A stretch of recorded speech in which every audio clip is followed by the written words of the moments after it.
ॐ नमः शिवाय। ॐ नमः शिवाय। ॐ नमः शिवाय।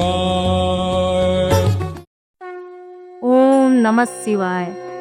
आइए भक्तों, सोमवार व्रत कथा का श्रवण करते हैं। एक नगर में एक सेठ रहता था। उसे धन ऐश्वर्य की कोई कमी न थी। फिर भी वह दुखी था, क्योंकि उसके कोई पुत्र नहीं था।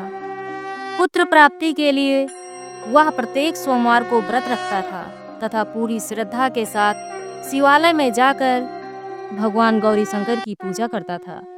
उसके भक्ति भाव से दयामयी पार्वती जी द्रवित हो गई। एक दिन अच्छा अवसर देखकर उन्होंने शंकर जी से विनती की, स्वामी, यह नगर सेठ आपका परम भक्त है, नियमित रूप से आपका व्रत रखता है, फिर भी पुत्र के अभाव से पीड़ित है।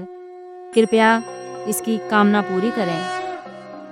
दयालु पार्वती की ऐसी इच्छा को सुनकर भगवान शंकर ने कहा, पार्वती, यह संसार है, कर्म भूमि है, इसमें जो जैसा करता है वह वैसा ही भरता है। इस साहूकार के भाग्य में पुत्र सुख नहीं है। शंकर के इनकार से पार्वती जी निराश नहीं हुई। उन्होंने शंकर जी से तब तक आग्रह करना जारी रखा जब तक कि वे उस साहूकार को पुत्र सुख देने को तैयार नहीं हो गए। भगवान शंकर ने पार्वती से कहा, तुम्हारी इच्छा है, इसलिए मैं इसे एक पुत्र प्रदान करता हूँ, लेकिन उसकी आयु केवल 12 वर्ष होगी। संयोग से सेठ गौरी शंकर संवाद सुन रहा था। समय आने पर सेठ को सर्व सुख संपन्न पुत्र रत्न की प्राप्ति हुई। सब ओर खुशियां मनाई गई। नगर सेठ को बधाइयां दी गई, लेकिन सेठ की उदासी में कोई कमी नहीं आई, क्योंकि वह जानता था कि यह पुत्र केवल 12 वर्ष के लिए प्राप्त हुआ है। उसके बाद काल इसे मुझसे छीन लेगा। इतने पर भी सेठ ने सोमवार का व्रत और गौरी शंकर का पूजन हवन यथाविधि पहले की तरह ही जारी रखा। जब बालक 11 वर्ष का हो गया तो वह पूर्ण युवा जैसा लगने लगा। फलतः सभी चाहने लगे कि उसका विवाह कर दिया जाए। सेठानी का भी यही आग्रह था, किंतु सेठ पुत्र के विवाह को तैयार नहीं हुआ। उसने अपने साले को बुलवाकर आदेश दिया कि वह प्राप्त धन लेकर पुत्र सहित काशी के लिए कूच करे और रास्ते में भजन तथा दान दक्षिणा देता हुआ काशी पहुंचकर सर्व विद्या में पूर्ण बनाने का प्रयास करें। मामा भांजे काशी के लिए रवाना हुए। हर पड़ाव पर वे यज्ञ करते, ब्राह्मणों को भोजन कराते और दान दक्षिणा देकर दीनहीनों को संतुष्ट करते। इसी प्रकार वो काशी की ओर बढ़ रहे थे कि एक नगर में उनका पड़ाव पड़ा था। उस नगर के राजा की कन्या का विवाह था। बारात आ चुकी थी, किंतु वर पक्ष वाले भयभीत थे, क्योंकि उनका वर एक आंख से काना था। उन्हें एक सुंदर युवक की आवश्यकता थी।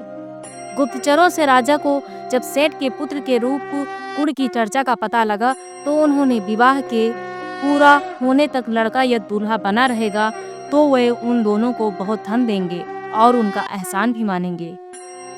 नगर सेठ का लड़का इस बात के लिए राजी हो गया।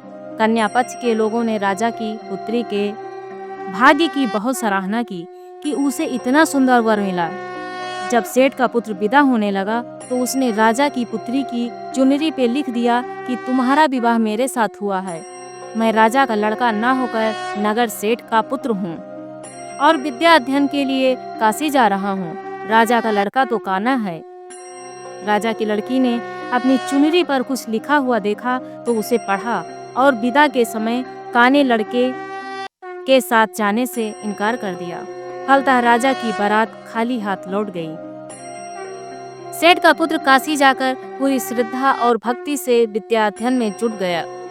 उसके मामा ने यज्ञ और दान पुण्य का काम जारी रखा। जिस दिन लड़का पूरे 12 वर्ष का हो गया, उस दिन भी और दिनों की तरह यज्ञादि हो रहे थे। तभी उसकी तबीयत खराब हो गई। वह भवन के अंदर ही कमरे में आकर लेट गया। थोड़ी देर में मामा पूजन करने को उसे लेने आया तो उसे मरा देखा तो उसे अत्यंत दुख हुआ और वह बेहोश हो गया। जब उसे होश आया तो उसने सोचा कि यदि मैं रोया चिल्लाया तो पूजा में विघ्न पड़ेगा, ब्राह्मण लोग भोजन त्याग कर चल देंगे। अतः उसने धैर्य धारण कर समस्त कार्य निपटाया और उसके बाद जो उसने रोना शुरू किया तो उसे सुनकर सभी के हृदय विदीर्ण होने लगे। सौभाग्य से उसी समय उसी रास्ते से गौरी शंकर जा रहे थे। गौरी के कानों में वह करुण क्रंदन पहुंचा तो वात्सल्य से पूर्ण हृदय करुणा से भर गया। सही स्थिति का ज्ञान होने पर उन्होंने शंकर भगवान से आग्रह किया कि वे पुनः बालक को जीवित कर दें। भगवान से आग्रह किया कि वे बालक को पुनः जीवन प्रदान करें। शंकर भगवान को पार्वती जी की प्रार्थना स्वीकार करनी पड़ी। सेठ का इकलौता लाल पुनः जीवित हो गया। शिक्षा समाप्त हो चुकी थी। मामा भांजे दोनों वापस अपने नगर के लिए रवाना हुए। रास्ते में पहले की तरह दान दक्षिणा देते उसी नगर में पहुंचे जहां राजा की कन्या के साथ लड़के का विवाह हुआ था। तो ससुर ने लड़के को पहचान लिया। अत्यंत आदर सत्कार के साथ उसे महल में ले गए। सो मुहूर्त निकालकर कन्या और जमाता को पूर्ण दहेज के साथ विदा किया। सेठ का लड़का पत्नी के साथ जब अपने घर पहुंचा तो पिता को यकीन ही नहीं आया। लड़के के माता पिता अपनी हवेली की छत पर चढ़े बैठे थे। उनकी प्रतिज्ञा थी कि वहां से तभी उतरेंगे जब उनका लड़का स्वयं अपने हाथ से उन्हें नीचे उतारेगा, वरना ऊपर से ही छलांग लगाकर आत्महत्या कर लेंगे।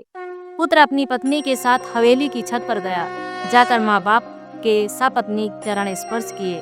पुत्र और पुत्र वधू को देखकर सेठ और सेठानी को अत्यंत हर्ष हुआ। सबने मिलकर उत्सव मनाया।